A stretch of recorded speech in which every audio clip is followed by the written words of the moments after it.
Hello everyone, this is Mumbo and welcome back to our episode on the Hermitcraft server. It is episode 51 and today I am starting things off. That's absolutely terrifying. I'm starting things off in my spying location in Iskal's base. Now, by the looks of things, he hasn't made an attempt on my obsidian block. But, you know, I will try my best to continue spying because I want to make sure that unlike Green, he doesn't outsmart me. And also, that he adheres to the rules on the sign. Which states, very simply, if you use a pickaxe on these, I will know. And I mean, he's never going to be able to see me up there. Anyway, to start things off, in today's Hermitcraft episode, I want to do a bit of a redstone project. As you guys know, I absolutely love my Riptide Trident, especially this one that was gifted to me by my friends. So, I want to be able to use it actually in my base. Taking off with rockets in this area, as you guys know, isn't exactly the easiest thing. And it would be much simpler if I could just launch myself with the Riptide Trident. But I want to do this in quite an elegant way. And I think I've come up with something that could work quite nicely. I've just realised I recorded that entire first section in 20 frames a second, which looked horribly choppy, but that does mean that you now appreciate this smooth 60 frames a second a lot more, so in a way I've done you a favour. Anyway, redstone-wise, I think this should just about do it. I thought this was going to be a tiny bit more complicated than it is, but here we have a dispenser, and here we have a pulse extender, and if I just try my best to make my way out of here without breaking everything... So that's dispensed the water, and that has retracted the water. If we now try it with the water in place, that is pretty sweet. That's actually done a great job. And then the water gets removed, so you don't have kind of like a water source sitting there for no reason. You just have this little button, you hit it, then that allows you to use the trident, and then I can fly out of my base nice and easily. Awesome. Well, I guess just having one isn't really much good, so I should probably install exactly the same thing on the other 4 quarters of my base. And that is what I've done. So these now all function, and go. I mean, it doesn't make it any easier to take off, but it does all work. Okay, so now that that's all done, I think it's time to start work on the next project that I want to do, and it's only a small one, but it's to create the walkways which connect up all of these walkways. So we need to create something that allows us to move between these chests without having to go all the way out to here and then walk around the glass. It's a bit of a pain in the backside, and I think I'm just going to keep things really simple and probably just extend this out a little bit. That is absolutely spectacular. that is oh, I need a Christmas skin so badly. That's amazing. And it looks like he's holding a yellow snow cone. Which, now that I think about it, I can't think of what film that's from. What film is that from? Is it Monsters, Inc? I feel like it's Monsters, Inc. Now, I've read through all your suggestions, and some of them are absolutely fantastic. There were some really creative ideas in there, and some of them were totally wild, which I also really appreciate. But I actually ended up keeping it even simpler than I was expecting. All I've had to do is I've added in a few blocks on the sides.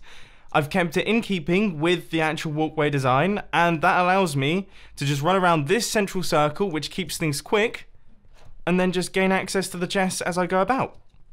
I mean, it doesn't need to be much more complicated than this. So it's a tiny little modification made, but it's made all the difference. So that is absolutely fantastic. That's that done. Let's move on to the next thing.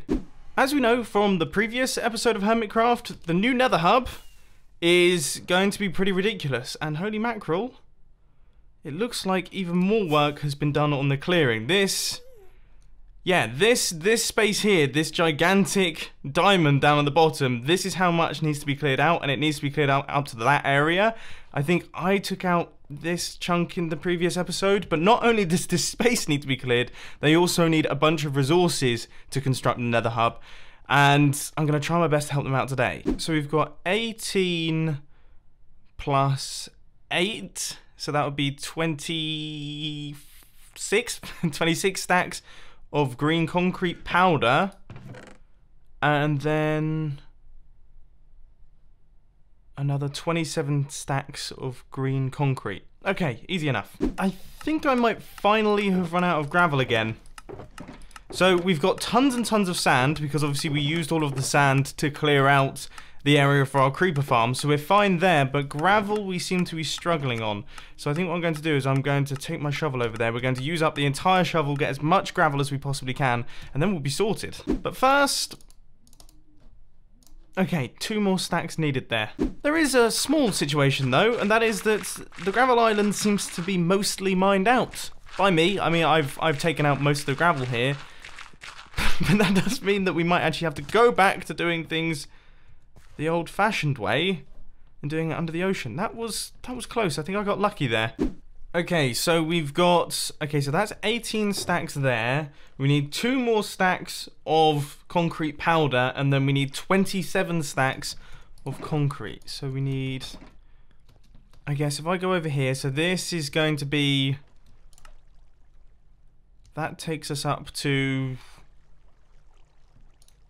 maybe 22.5? So we need 9 more stacks? Yeah, I think so. Honestly, it's too early in the morning to be doing this sort of mathematics, okay? 1, 2, and then there is our 27. Time to visit my pond. I'd be very interested to know just how much time I've spent on the Hermitcraft server just in this spot. Doing exactly this, holding right click and left click at the same time. And once again, I feel like I should mention, really feel like there should be a better way to get hardened concrete. Like, imagine how cool it would be if you could drop the items into water and then they'd turn into hardened concrete. That'd be a cool game mechanic. I don't know about you guys, but I think that'd be sweet. And there we go. That should be the last piece of concrete. Let's just pick up these ones that have floated around. And we have got 3 that are currently unaccounted for. There's one of them. I'm guessing the other one's despawned. So green concrete powder is accounted for, and also all of the green concrete is accounted for.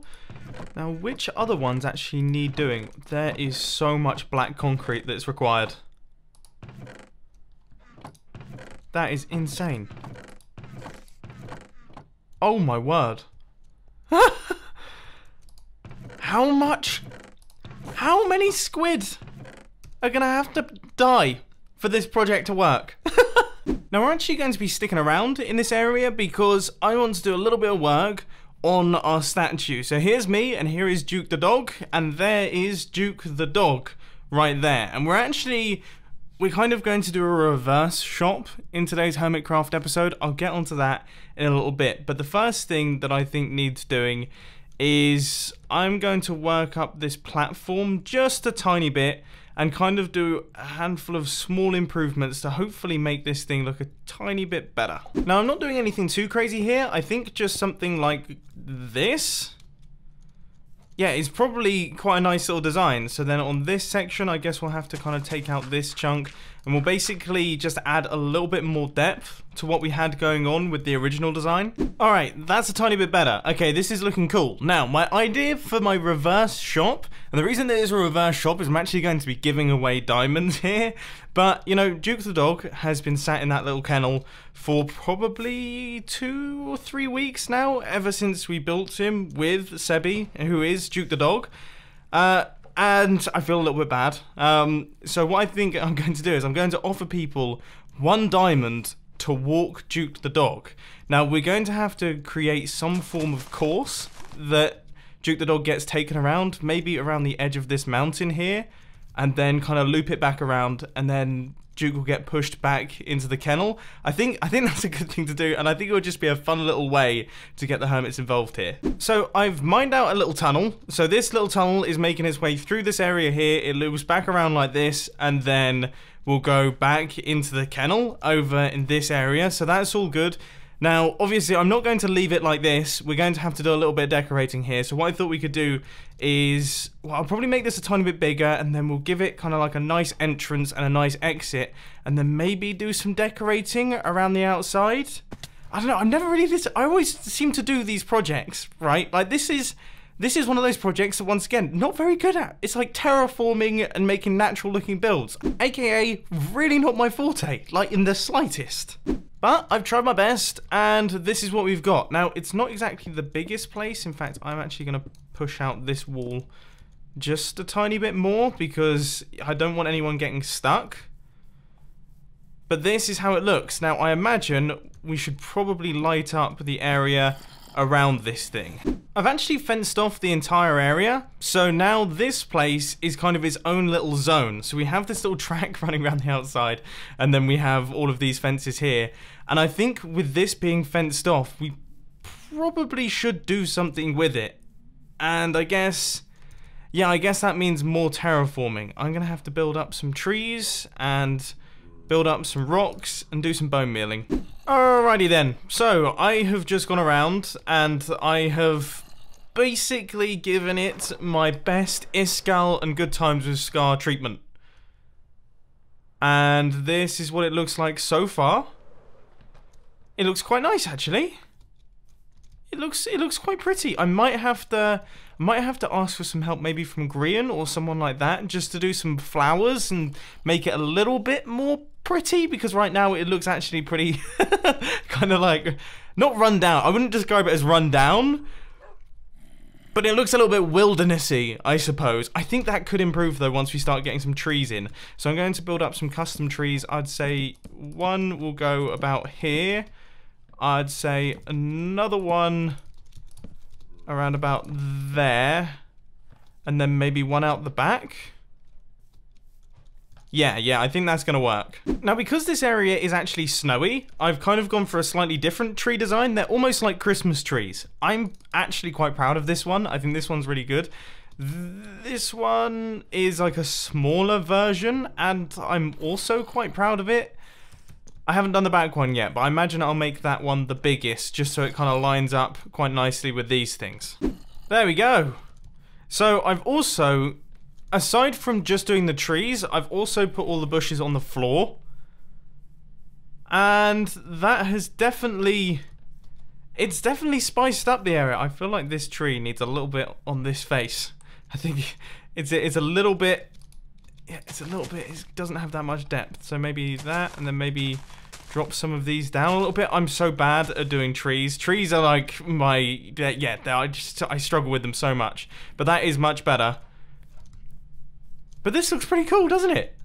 This is actually a pretty cool little walk-in location here. So now with this, everything is fully completed. We've got the instructions, which is walk Duke around the course, hit button once done, and have a nice day. And of course, when you hit the button, that will give you a diamond as a thank you for doing it.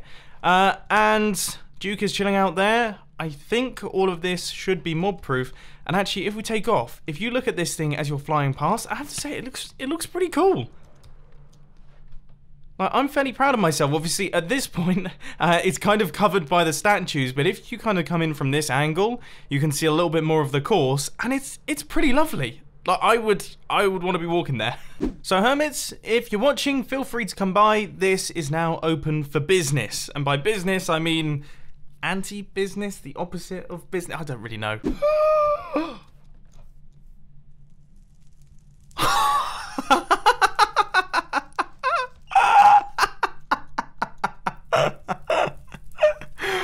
Oh my word, I thought I'd come over here. That is so well executed, I'm not even mad. Oh, I thought I'd come over here and see. I thought I'd come over and see what the profits are on the rocket shop. And I guess it's going well. Is this the store all the way up here? That's amazing. Oh my word. That is hilarious. Wow.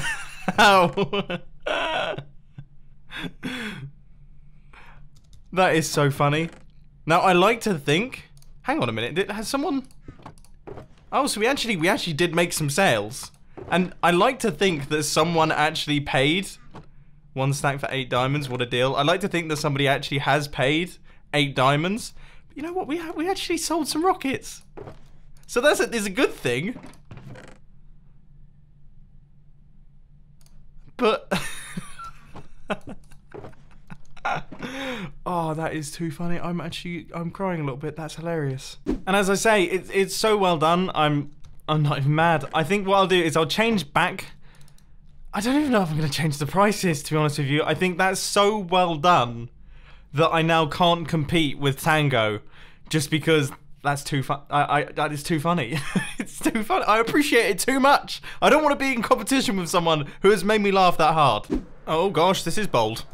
My Elytra have completely run out of durability, and I just jumped off that firework rocket. Right, let's go fix that. Oh, and that is just perfect. They broke literally there. Amazing. I think at this point in the episode, I actually want to take some time and discuss plans and options for our base a little bit. So I thought I'd come back to the base and I'd start running some things through because, you know, I've been trying to work things out in my head as to projects that I want to work on in this area right here. And obviously the terraforming project, that is going to be happening. Me and Scar are going to work on it. Don't worry about that. So that one's checked off and it's going to be in a similar style to what we have going on here. And I'm almost thinking I'd completely forgotten. So we have another island. This island over here, which is just kind of sitting very small near to my base, is technically ours as well. I have no clue what to do with it. I have absolutely no idea what to do with it. So we could, I don't know, we could do, what should we do here? But there's, I mean, you know, instantly my head goes to storage system just because I'm strange. We could almost have it, this could be the home of the architect headquarters. Whoa, I've destroyed some of the island. This is the first time